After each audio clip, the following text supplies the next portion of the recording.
El mundo católico y no católico está pendiente del Vaticano desde hace semanas. Un nuevo papa no se elige todos los días y el cónclave para nombrar al sucesor de Francisco, que empieza este 7 de mayo, está lleno de cosas que enganchan. Los símbolos, los cotilleos, las rivalidades entre cardenales. Aunque el cónclave, para quienes estamos fuera, más que algo celestial, suena así. Al eterno caos del tráfico romano, a decenas de miles de turistas y a vecinos pendientes mañana y noche de una chimenea, la del Vaticano, y de la esperada fumata blanca. Soy Ana Fuentes. Hoy en El País, quinielas, intrigas y fumatas, las claves del cónclave.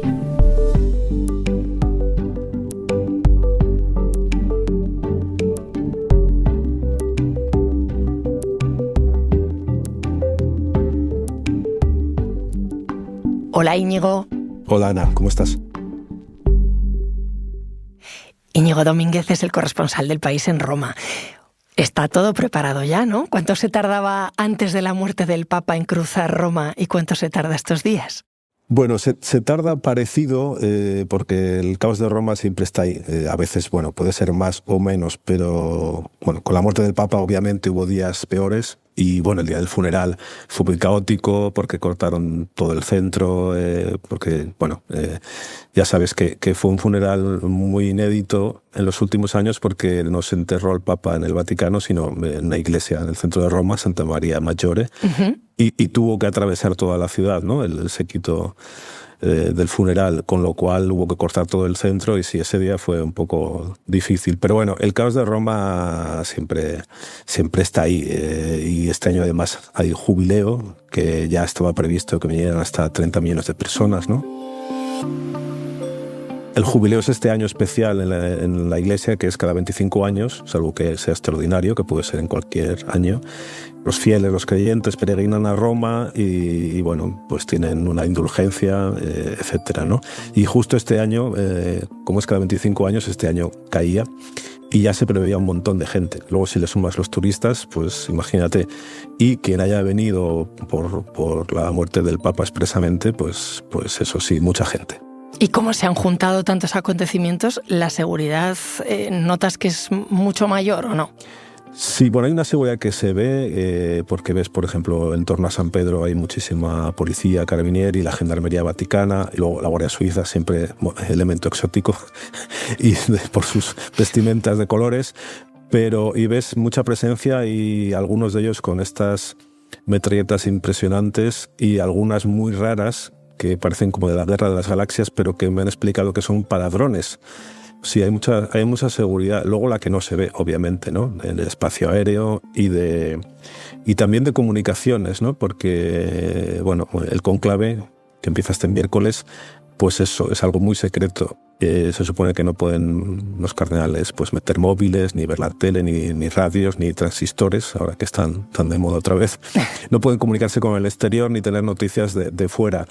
Pero también hay mucha obsesión con que no se les escuche dentro, ¿no? De interferencias del exterior. Y entonces hay todos estos distorsionadores de frecuencias para evitar escuchas y blindar el cónclave también de cara al exterior. Desde aquí nos resulta curiosísimo ese cónclave para elegir al nuevo Papa. Y para ti es el tercer cónclave, ¿no? Sí. Yo estuve en 2005, en el que salió elegido Benedicto XVI, y en 2013 en el que fue elegido Francisco. Y ahora me toca otra vez, así que sí, llevo 3. Son una cosa muy interesante y también muy agotadora, porque dura muchísimo. Desde que fallece el Papa, aunque en 2013 dimitió, con lo cual ahí nos ahorramos los días del funeral y todo esto, se acortaron los tiempos. Pero se hace largo porque, claro, hay todos unos tiempos, luego se espera que empiece el cónclave unos 15 días, luego el cónclave, y luego, claro, cuando eligen al Papa, lo primero que hace el Papa durante las primeras semanas, meses, pues también atrae mucho interés. ¿Y esto ha sido así siempre? ¿Notas alguna diferencia con respecto a otros cónclaves que has vivido? Sí, hay algunas diferencias. Una muy interesante, por ejemplo, es que en los últimos 2 cónclaves, en el primero, en 2005, el decano del Colegio de Cardenales, un poco el que dirige el cónclave, era Joseph Ratzinger. Y una de las primeras cosas que hizo fue prohibir a los cardenales, o bueno, propuso al Colegio de Cardenales, que se reúne todos los días para hablar y debatir, etcétera, propuso no dar entrevistas. Y bueno, se decidió eso, con lo cual enseguida hubo un silencio informativo total, ¿no? No había manera de saber, por lo menos un debate público con nombres y apellidos de lo que pensaban los cardenales, cómo veían la situación, ¿no? Había muchas filtraciones, pero se creaba un ambiente informativo extraño, ¿no? Pues eso, filtraciones de fuentes anónimas, intoxicaciones, campañas raras que estos días siempre hay, ¿no? A favor de un cardenal o de otro, también intoxicaciones contra alguno, bulos. Eso ya era muy así en 2005. En 2013 pasó algo parecido porque se repitió el mismo modelo, pero esta vez no ha habido este veto, digamos, y están hablando muchísimo los cardenales. Esto ha hecho, bueno, un poco más transparente en el sentido que hablan con cierta libertad. Obviamente no te cuentan todo lo que está pasando, pero bueno, hay muchos que dan entrevistas cada día, ¿no? Y que hablan y te haces una idea de las distintas caras de la Iglesia, de lo que les preocupa. Algunos son más sinceros que otros, pero bueno, esto sí ha cambiado. ¿Cómo funciona lo de la información en este cónclave? ¿Un cardenal que quiera hablar acude directamente a la prensa? Porque aún no están encerrados, ¿no? Bueno, lo que es el encierro del cónclave empieza a partir de este miércoles. Ese día entran en el Vaticano, en la residencia de Santa Marta, que es donde viven, que es como un hotelito, y ahí están ya cerrados a cal y canto, ya no pueden comunicarse con el exterior. Pero hasta este miércoles, bueno, cada uno está en Roma, donde vive.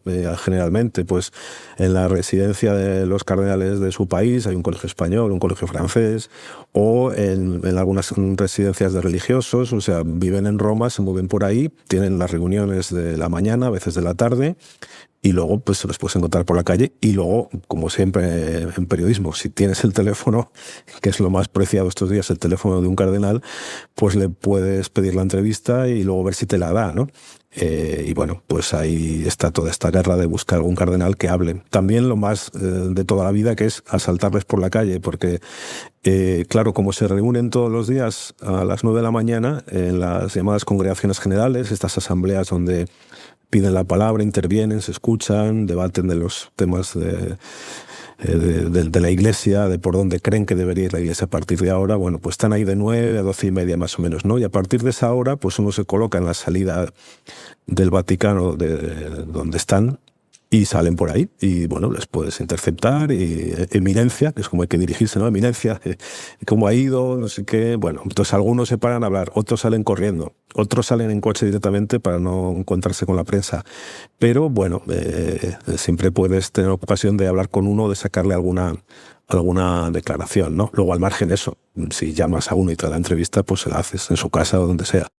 Hay muchos detalles que creemos que conocemos sobre la elección de un papa porque hay literatura, hay una película muy reciente, pero ¿cuánto se parece todo esto a la realidad? ¿Cómo va exactamente el cónclave? Bueno, la película que todo el mundo ha visto últimamente, que está de Cónclave, hay una anterior que, bueno, los más mayores habrán visto, que era Las sandalias del pescador, con Anthony Quinn, que también estaba muy bien. Esta de Cónclave no está mal. Tiene alguna cosa, bueno, un poco más discutible y algún topicazo, pero en general está muy bien documentada y sobre todo para hacerse una idea de cómo funciona está bien porque es bastante fiel, bastante escrupulosa en los detalles y luego está muy claro que esa película se centra en la actualidad. Es decir, el papa que muere en la película sería Francisco, claramente está presentado así. Y sobre todo el debate, digamos, doctrinal, ideológico que hay de fondo entre una iglesia más abierta y que está cambiando, que reforma cosas, frente a una iglesia que quiere echar el freno, quiere volver atrás, que está asustada por la deriva que tiene. Eso es el debate que hay ahora mismo. O sea, eso es muy, muy verosímil, ¿no? Luego, ¿cómo funciona? Bueno, hay toda una historia de los cónclaves que es apasionante, porque claro, hay cónclaves desde hace más de 1000 años. Cada cónclave es distinto, pero el mecanismo se ha ido afinando y bueno, si uno mira los cónclaves del último siglo, pues te da bastantes pistas de cuál es la dinámica que hay, ¿no? Íñigo, yo es que en la dinámica me pierdo. Explícame cómo funciona lo de las votaciones y las fumatas. Sí, esto es un mecanismo bastante bien establecido, que funciona así. Este miércoles, cuando entran por la tarde. Y entonces hay una sola votación. Que, vamos, salvo milagro, sería imposible que a la primera saliera alguien, sobre todo en este momento que están los cardenales muy desorientados, no hay un candidato claro, ¿no? Esa votación es muy importante porque es como de tanteo, es decir, hacer una primera fotografía que revele los apoyos de los favoritos y que saque a la luz los rumores de estos días y concrete exactamente lo que hay, ¿no? Así se van a dormir, que luego en la cena también se habla mucho, etcétera. Y bueno, ya se empiezan a mover cosas, ¿no? El día siguiente, que es el jueves, será muy importante porque ahí hay que ver si esos favoritos que han salido a la primera, alguno prospera o se bloquean entre ellos y ninguno crece y hay que tirar toda la papelera y volver a empezar. Hay 2 votaciones por la mañana y 2 por la tarde. Luego hay 2 fumatas, una al final de la mañana, después de las 2 votaciones, y otra al final de la tarde, después de las votaciones. Ajá, y entiendo que esas fumatas son negras mientras no haya papa, y cuando ya se ha elegido a uno tendremos la fumata blanca, la esperada fumata blanca. ¿Cuándo es eso? Bueno, esa es la gran pregunta, que no se sabe, y es un poco lioso de explicar, a ver si soy capaz de hacerlo. Hay 4 votaciones, 2 por la mañana, 2 por la tarde. Entonces, cuando empieza la primera votación de la mañana, si no hay papa, no hay fumata y se va directamente a la segunda votación. Y si tampoco hay papa, pues ahí ya hace una fumata que es negra, porque todavía no hay papa, y entonces fuera en San Pedro la gente ve que en 2 votaciones no se ha llegado a nada. Por la tarde ocurre lo mismo. En la primera votación de la tarde se vota, y si no hay papa se vuelve a votar inmediatamente sin hacer fumata.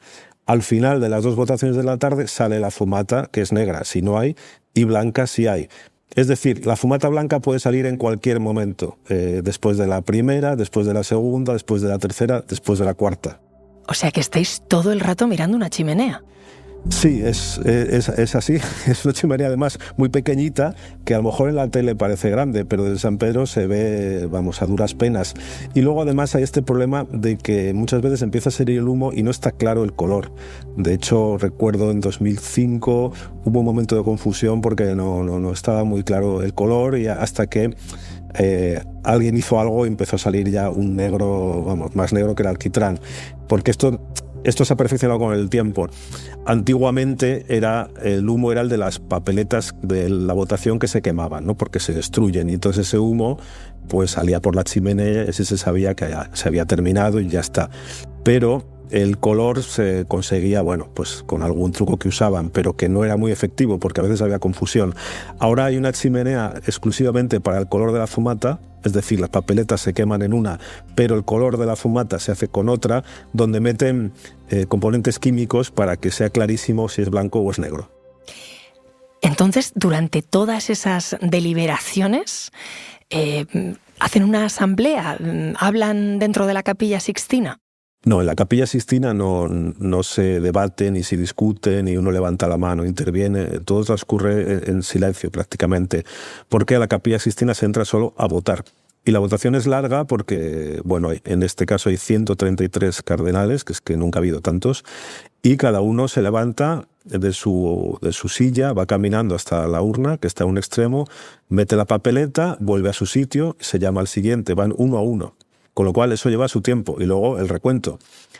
Entonces solo se hace eso en la Capilla Sixtina. Cuando se termina sin resultado, se vuelve otra vez a donde viven, que es la residencia de Santa Marta, y ahí es donde se habla. Se habla en el desayuno, en la comida, en la cena de modo informal, en los pasillos, por la noche uno va a la habitación del otro. O sea, es ahí donde al final se cocina el Papa, donde se hacen y deshacen alianzas, donde se cuecen los nombres y donde se decide todo. Luego van a la Capilla Sixtina y votan, pero ahí en la Capilla Sixtina prácticamente no hablan.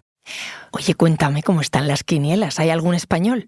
Pues las quinielas son muy confusas, es decir, siempre hay muchos nombres porque en realidad en el fondo nadie tiene ni idea, hay muchas campañas que desorientan mucho, la prensa italiana siempre habla de 2 o 3 italianos favoritos que en los últimos años simplemente no era verdad, pero es todo muy confuso. En este momento hay varios nombres, por ejemplo, el más el más indicado es el actual secretario de Estado, Pietro Parolin, que es italiano, que es el único que parece que sí que tiene un paquete de votos entre 40 y 50, pero que es, digamos, como el enemigo a batir por los demás, no convence a muchos. Pero la mayoría que se necesita es altísima, que es de 2/3. Es decir, en este momento son 89 votos, con lo cual un candidato puede ser fuerte en este momento porque tiene 20, 30, 40, 50 votos, pero si no consiguen más no va a ningún sitio. Es decir, hay que negociar mucho y encontrar nombres de consenso, ¿no? No se sabe si Parolin será ese hombre. Luego hay otros de los que se habla, ¿no? El filipino Tagle, otro italiano que es Matteo Zuppi. Y luego, como decías, por primera vez desde hace muchísimo, no es que haya un español, es que hay dos de los que se habla bastante en la prensa italiana.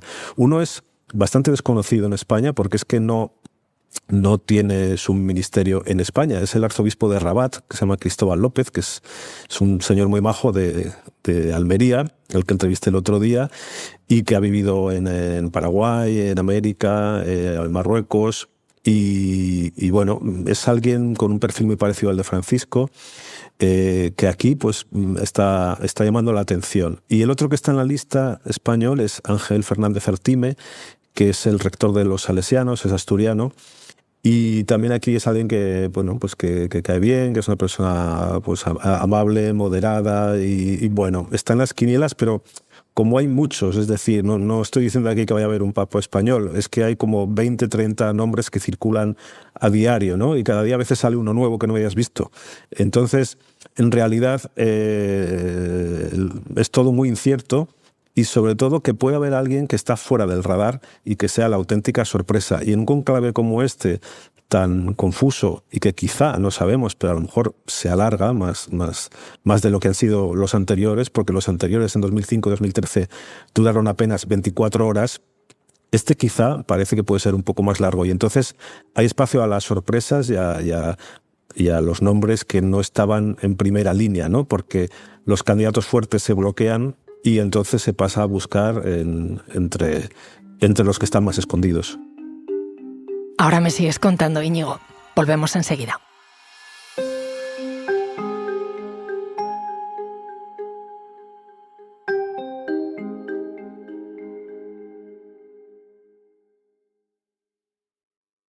No es lo mismo ver las noticias que ser tú quien las cuenta. Tampoco es lo mismo leer una exclusiva que ser quien la consigue. Por eso, el máster de periodismo de El País te enseña el periodismo ejerciéndolo. Fórmate con periodistas en activo en las instalaciones de El País o la cadena SER. Apúntate en la primera convocatoria hasta el 2 de julio. El País.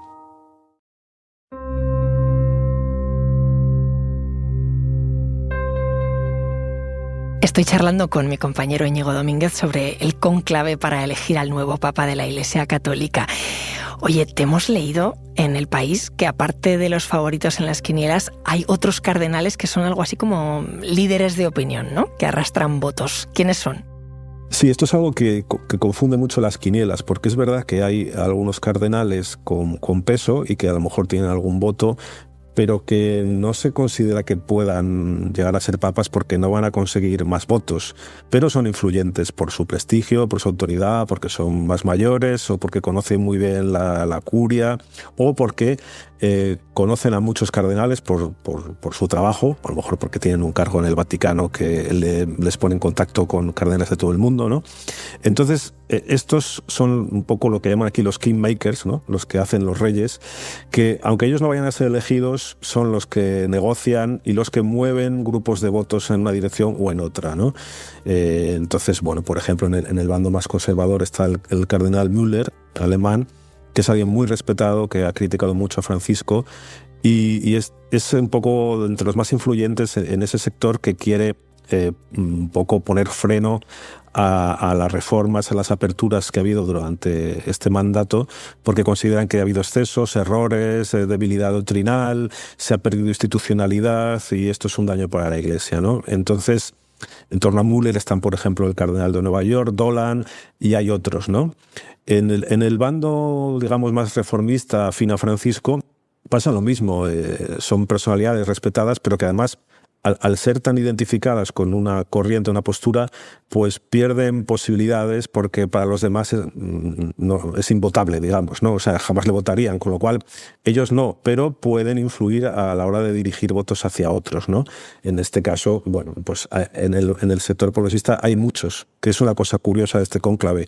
Hay muy pocos candidatos del bando conservador porque no encuentran uno, y en el bando progresista, digamos, hay muchos más, pero es que hay demasiados, con lo cual también se disgrega. Y de aquí nace una gran desorientación, ¿no? Lo que va a ser decisivo es el punto en el que se encuentran, es decir, donde hay alguien que sea tolerable o aceptable para todos. Uh-huh. Y es ahí donde hay que buscar perfiles muy híbridos o muy moderados, o que no se hayan escorado mucho en una dirección o en otra, o que se considere que son personas capaces de conciliar opiniones distintas, ¿no? Porque lo que hay en la Iglesia en este momento, estos años, es una gran división, una herida muy fuerte de a favor y en contra de Francisco. Entonces, se busca también alguien que pueda superar eso. Íñigo, al final, todo esto que me estás contando es un acontecimiento que va mucho más allá de la religión, que es pura política. ¿En qué le afecta al mundo el perfil del Papa que salga elegido? Sí, claro que es pura política, y de hecho una de las variables que se manejan es elegir un Papa pensando en su papel en el mundo en este momento, en un mundo tan complicado, o también elegir un Papa pensando hacia adentro, en el sentido de que tiene que poner orden de la Iglesia y dar seguridad a los fieles y, bueno, un poco pacificar las aguas, ¿no? Habría que combinar las dos cosas porque es que obviamente el mundo está como está, ¿no? Y, por ejemplo, Francisco estos años ha sido un bastión contra Trump clarísimo. Le ha criticado abiertamente. Cuando Trump llegó en 2016 al poder y empezó a construir el muro en México, Francisco dijo que alguien que construía muros no es cristiano. Lo dijo así directamente. Y Trump lo que ha hecho estos días ha sido colgar en redes sociales una foto de sí mismo con inteligencia artificial como si él fuera el Papa.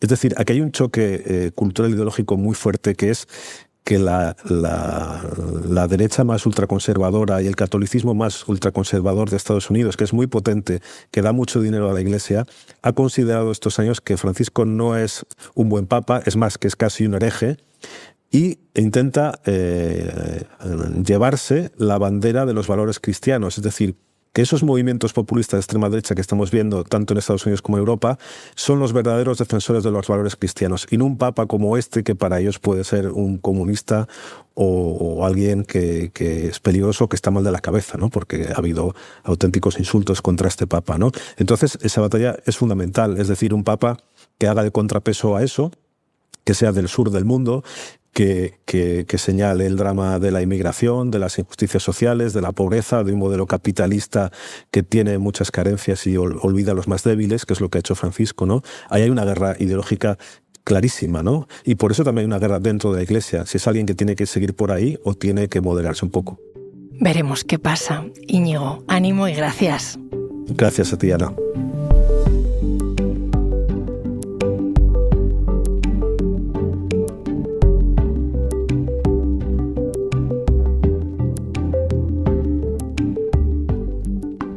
Este episodio lo he realizado con José Juan Morales. El diseño de sonido es de Nicolás Chabertidis, la edición es de Ana Rivera y la dirección de Silvia Cruz La Peña. Yo soy Ana Fuentes y esto ha sido Hoy en el País. Gracias por escuchar.